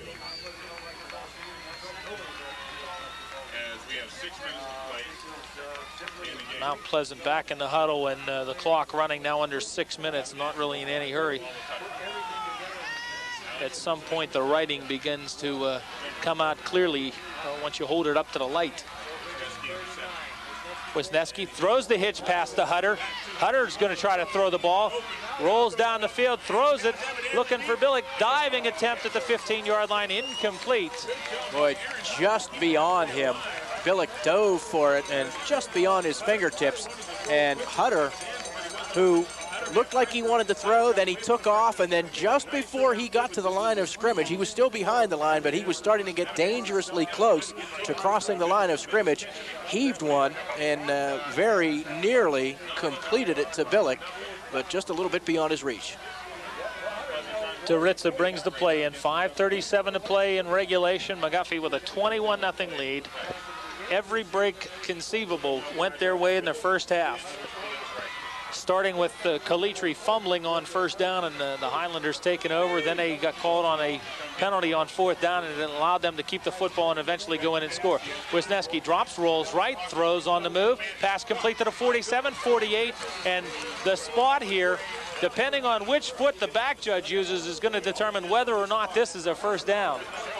This one will require a measurement, and boy, is it going to be close. I think he's just a little bit short. Billick, good second effort to try to get the ball out across. At that point, you take that ball, and if you stick it out with your hands, you take a chance. But when you're down 21-0 with less than 6 minutes to play, you got to take some chances. And the stretch of the chains is a first down. Not by much, but it is a Mount Pleasant first down. So they keep their drive alive. That is their 4th first down of the ball game. And the ball out to the 48.5-yard line.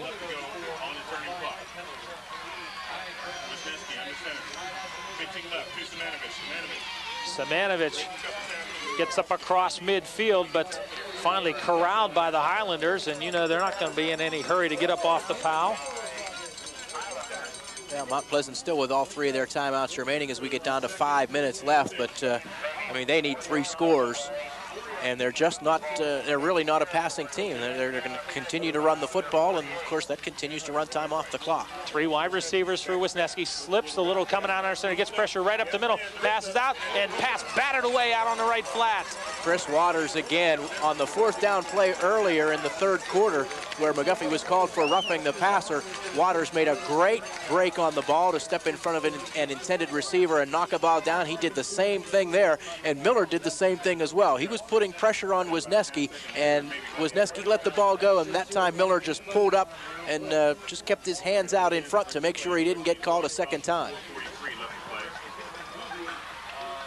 It is now 3rd down and about 7 at the McGuffey 48-yard line. 4:43 to play in the ball game. The Highlanders leading 21-0.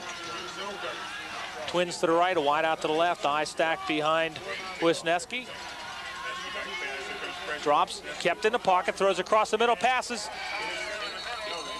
Incomplete. They're going to say the ball ended up on the ground. A couple of different people had their hands on it. Abundanza, the intended receiver. Jared Johnson nearly picked it off. He was in front of Abundanza, slid right in front of him, and looked like he might have picked it off, but he didn't get it. And Abundanza may have gotten a hand on it as well, but it ended up falling incomplete.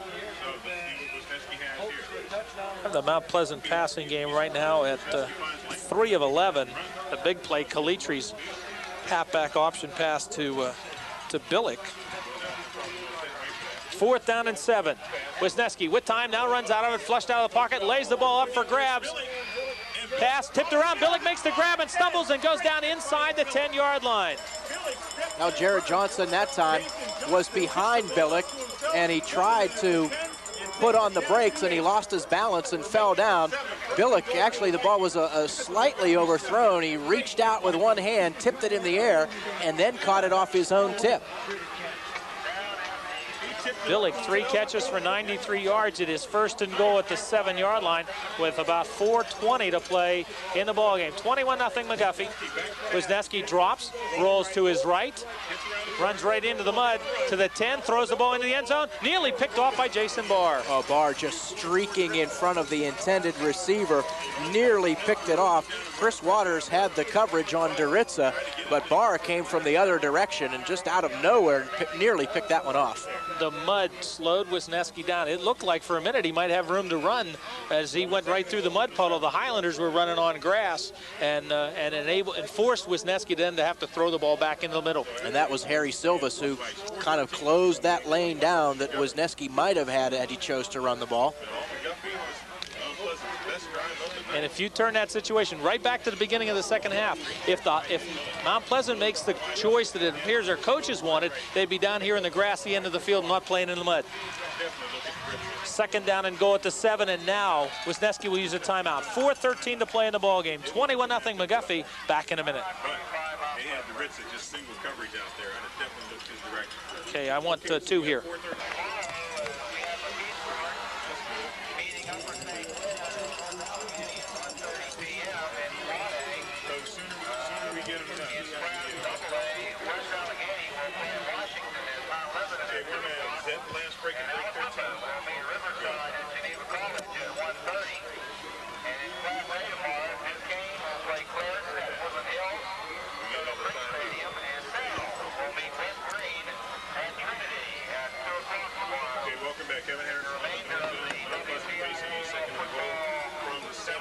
Second and goal for Mount Pleasant at the McGuffey 7-yard line. The Highlanders throwing a shutout, and they have given up no more than single digits since the Keystone Oaks game back on October 15th.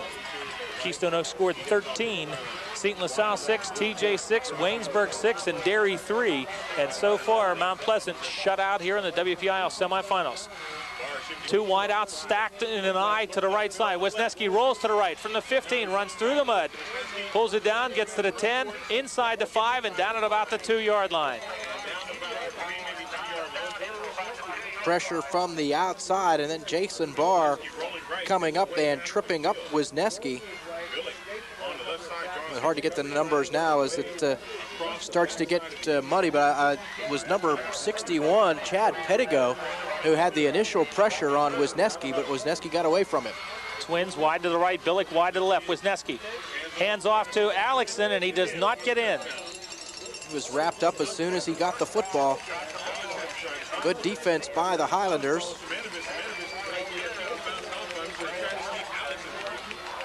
And that was Kevin Kesnick on that stop. Now 4th and goal at the 1-yard line. Alexson and Samanovich in the eye. Twins to the right, wide out to the left. Wisniewski drops, he put it up, rolled to his right, and gets hit at the 4 and stopped. 3:05 to play in the ball game, and the Highlander defense once again has stopped Mount Pleasant. And Bobby Wagner with the stop there. Wisniewski dropped back, looked to roll to his left and throw, couldn't find anybody open, decided to stretch the defense and possibly open somebody up in the end zone, and Wagner just came up and hit him and dropped him at the 3.5-yard line. With 3:05 to play, McGuffey will have the football. Ball is at their own 4-yard line. Mount Pleasant has 2 timeouts. And we're going to send Mark to the sideline. Waters hands to Barr to the 5, to the 10, and out to about the 12-yard line. And again, the Highlanders will chew on the clock. 8 yards for Jason Barr, now 188 yards on 30 carries tonight.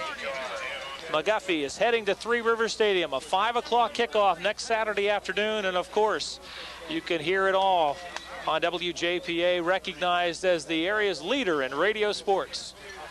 From the 12, 2nd and 2, with 2:05 to play.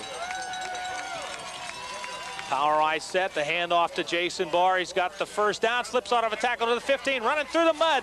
Barr to the 20, 25, 30, up the far sideline, 40, cuts back to his right, 45. He wanted to stay in bounds, and Barr finally dropped that around the 48-yard line. Jason Barr with a 36-yard run. 224 yards on his 31 carries tonight.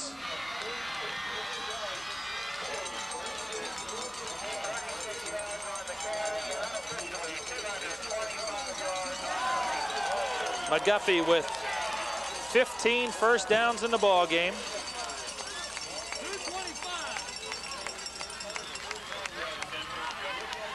First and 10 at the 48-yard line, 1:47 to play.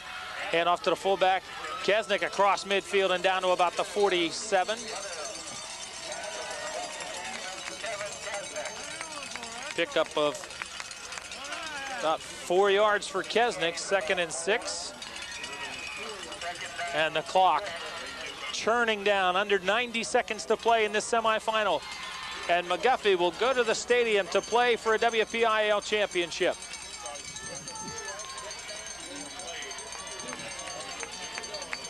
Very patiently, Waters steps under center. The power eye set. Handoff goes over the left side. Jason Johnson, the carrier, inside the 45, and he picks up a first down, staying in bounds inside the 40.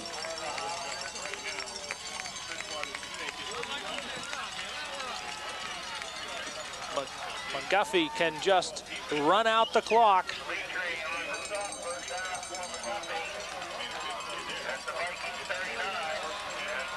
We'll call it the 40-yard line. Jason Johnson with 7 yards.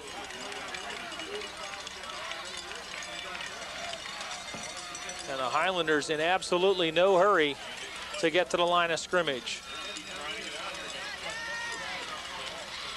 Tough to beat a good team twice in a year, and Mount Pleasant has learned that tonight. McGuffey has just taken a delay of game penalty.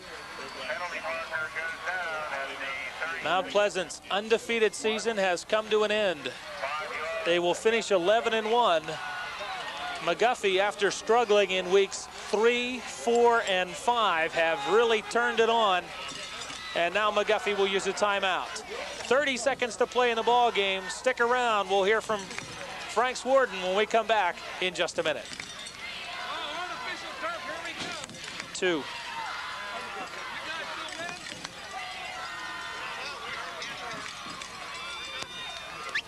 Everybody here, Blackhawks score! 10-0. Blackhawk. 10.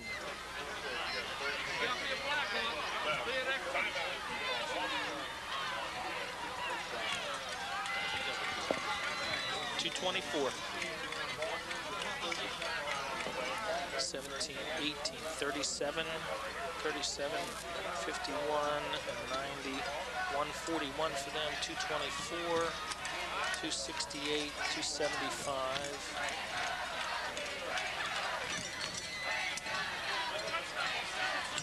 .319 to 141 total. 319, 141 total. After the timeout, the Highlanders will come out, snap the football, and kill the clock. Under 25 seconds to play. McGuffey does not have to stop the ball again, and I don't believe that Mount Pleasant is going to use a timeout, with the Highlanders leading 21-0. McGuffey coming on in the second half back in week 5 against South Park to win 6-3, and the Highlanders have just put it on since then. 22-7 over West Mifflin, 30-13 over Keystone Oaks, 21-6 wins over Seton LaSalle and Thomas Jefferson, a 39-6 victory over Waynesburg to end the regular season. Last week, 19-3 over Derry, and tonight, 21-0 against Mount Pleasant. The Highlanders are going to the postseason big dance at Three Rivers Stadium, the all-day football party at Three Rivers Stadium. 5 o'clock kickoff next Saturday afternoon. We'll hear from Frank Sworden. Mark your eyes on the sideline, and we'll go there when we come back in just a minute. I want 3 here, please.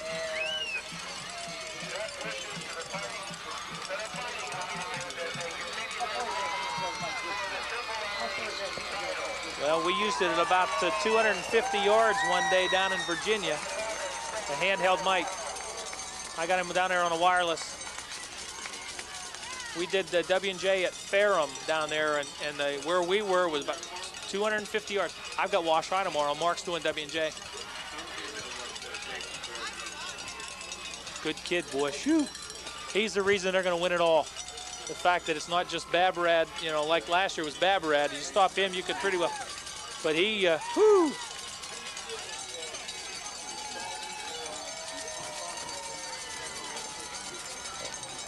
That scares me.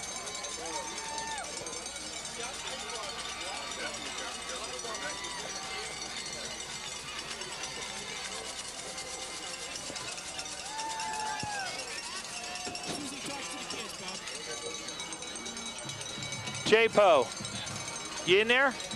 Go ahead and take another one. That should be Dr. Christian, right? That leaves me 4 more and a disclaimer. Whew. We'll get there.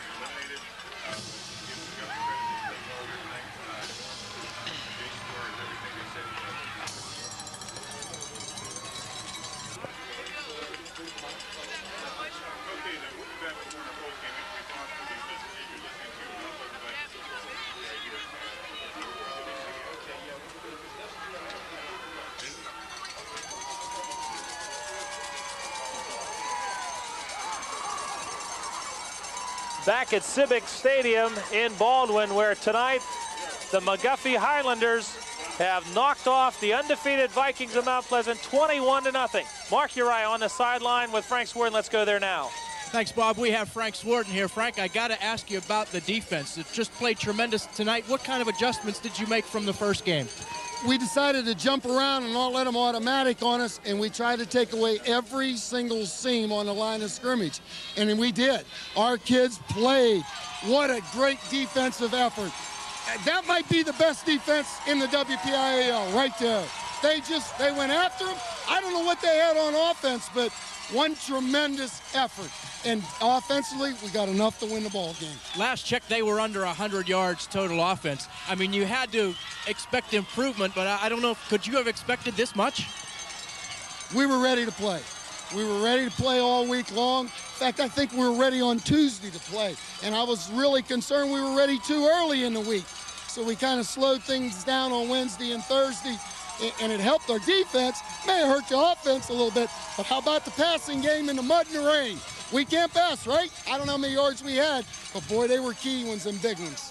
You have to. The 2 Fisher boys and Bevan and Ben Richey and Pettigo, they just didn't. Joe Brownlee, they blocked all night. We opened big holes against a very big football team. Big football team. I'm proud of these kids. This is my happiest moment in my 25-year coaching career. I just don't know what to say. I'm going in to talk to him. Okay, thanks, Frank. Good luck next week. Thank you. Bob? We'll recap tonight's McGuffey victory over Mount Pleasant when we come back in just a minute.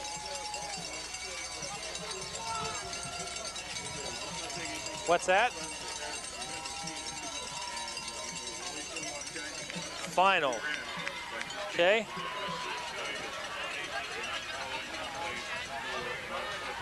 I want get 3 here.